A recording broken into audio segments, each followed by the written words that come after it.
What a lot of people forget is that whatever sort of nation state that we say that we come from, 200 years ago, which realistically was only maybe 3 to 4 generations previously, those places didn't exist.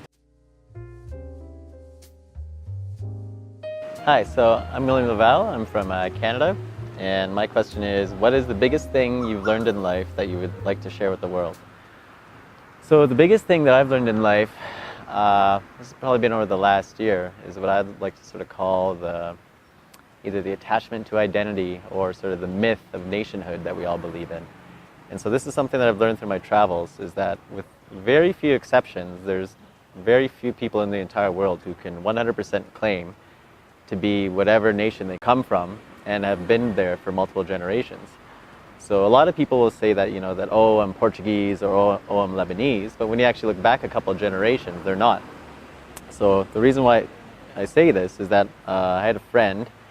He was Portuguese Canadian, and his entire life, his whole identity was based on being Portuguese. And then he went to Portugal to go visit his family, and sure enough, he found out that actually only a couple generations before they'd actually come from Libya. So for him, it was this big awakening that his whole identity, his whole life, he had constructed himself as being Portuguese, but then when actually genetically, it turned out he was in fact North African.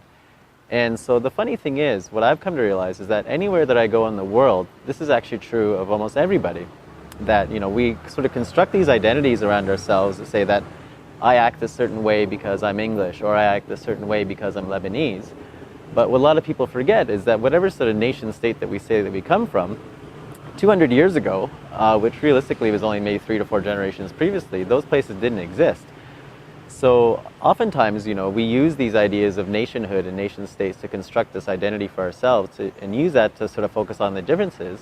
But what we forget is that for the most part, these nations were artificially constructed. In places like Syria, Myanmar, the borders were actually just drawn by somebody in Europe when they were, taking apart these various colonial empires, and were just drawn on 45-degree boundaries. That's certainly true in Syria.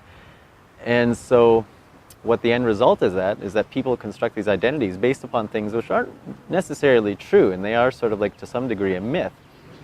Why is that important? Is that oftentimes our idea of nationhood, can then construct into an identity, and we use that as a way of prejudicing ourselves or prejudicing against other people, and use that as a way to discriminate against other people.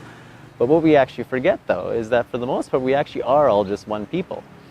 We actually have a lot more in common with each other than there are actual differences. So in places like Myanmar, in India, all through South Asia, it was all just one big country, like British India up until about, say, 200 years ago. And then previous to that, it was all these separate little states with all sorts of independent little languages and what have you.